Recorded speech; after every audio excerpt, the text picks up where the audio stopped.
My name's Jose Palafox with Star Fox Financial Services, and we're filming, so I'm going to say that we're at Hesperia High School in the economics class today. What I came to talk to you about a little bit is business, franchises, investing, the business world in general.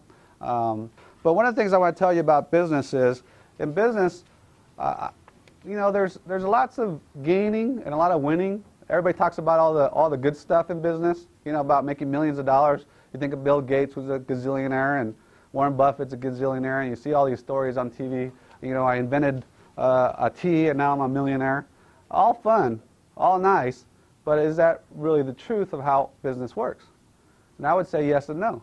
So I'm going to tell you a little story. A couple of years ago, I was in Fresno. Anybody been to Fresno?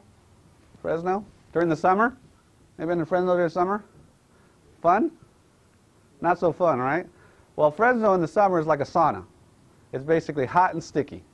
And if you saw the one movie, Biloxi Blues, I think it was called, or Biloxi whatever, he says it's hot. It's Tarzan hot, right? And pretty hot. So I was up there. I was at a conference in Vegas, drove all the way home, drove all the way to Fresno. And if you're a golfer, you know that you'll just do about anything to play golf. So I drove a long ways to be in a tournament. Played in the tournament, played awful. Horrible. Had one of my worst days on the golf course because it was so hot and sticky I just couldn't concentrate. End of the tournament comes and we sit around, and I don't know if you guys have been to any kind of tournament, but usually there's trophies, right? At the end, somebody wins. So we sat around waiting for the trophies to be presented. We're all sitting around this like circle after we had our lunch, hot and sticky. Now, I had 2 new players on my team, plus I played awful, so what's the likelihood I won anything? Probably pretty slim. In fact, I knew we hadn't won anything. So I didn't want to be there. It was sticky, it was hot, I was tired. But as we're sitting there, we're looking down at the ground. I'm kind of just, you know, trying to relax. And this little ant comes walking by. And there's a chip on the ground, potato chip. Now, this potato chip is probably 5 to 10 times bigger than the ant.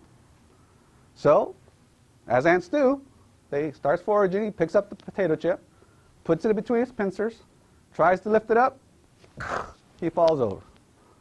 You know?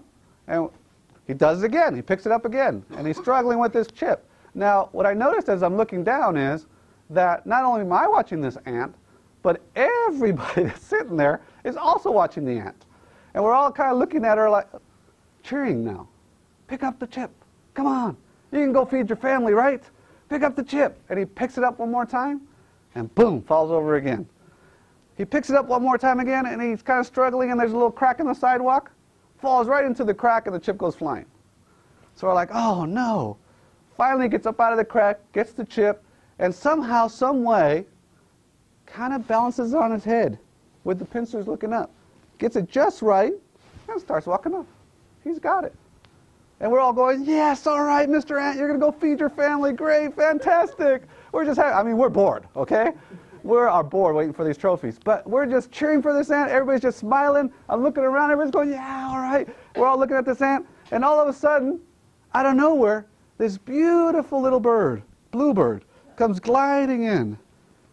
Right behind the ant, eats the ant. Just like that. Gone. And we're all like, oh, no. Mr. Ant just got eaten after all that work.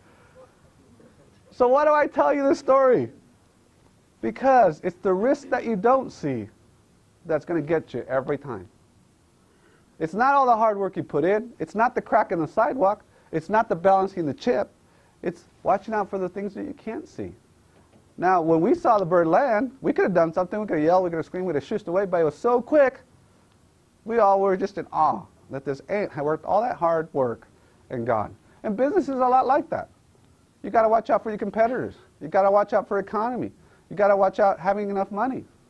So what's rule number 1 in business? Rule number 1, I think, is capitalization, which you guys either have covered or will be covering soon. What I mean by capitalization, a lot of times people come to me and say, Jose, I know you run a lot of different businesses, you run dental offices, you run financial offices, you've had restaurants, you've done all these things.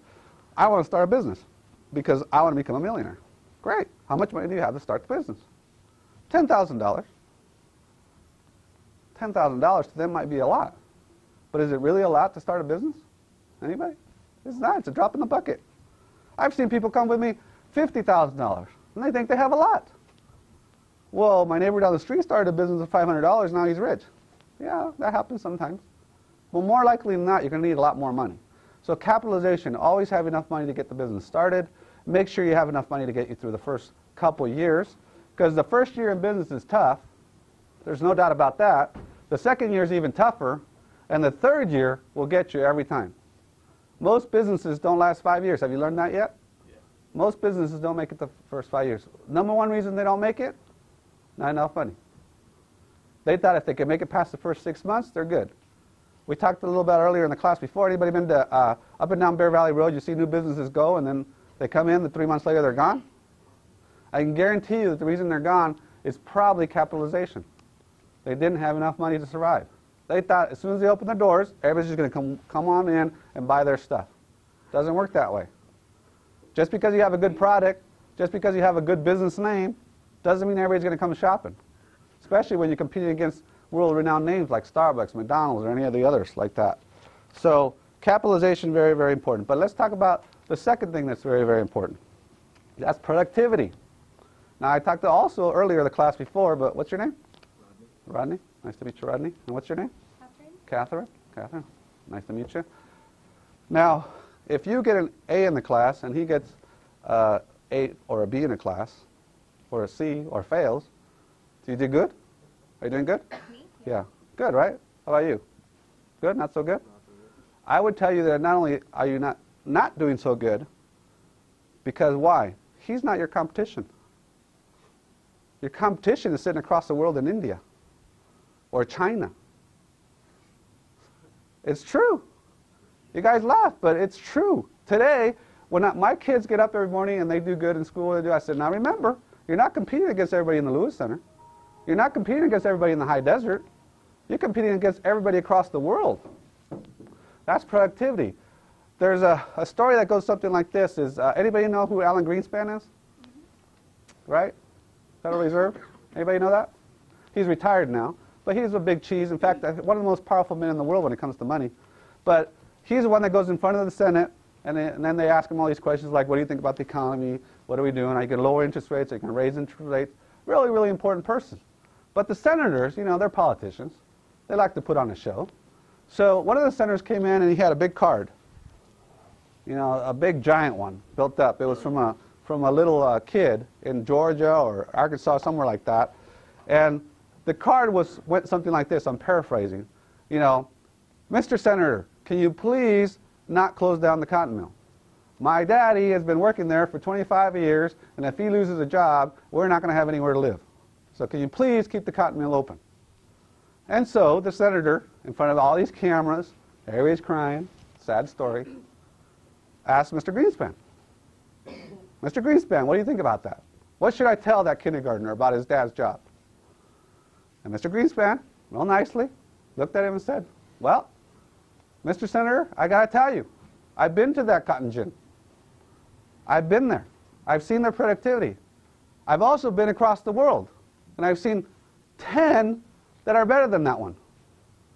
Faster, more productive, lower costs. I would tell that little boy or little girl to tell their dad to go get an education, because that cotton mill is going to close. Pretty stern words, but very truthful words. When I say productivity, you're not competing against the guy across the room from you. You're competing against the entire world when it comes to college, business, education, all those things. That's where our competition is. And the sooner we realize that, the better we'll be at what we do.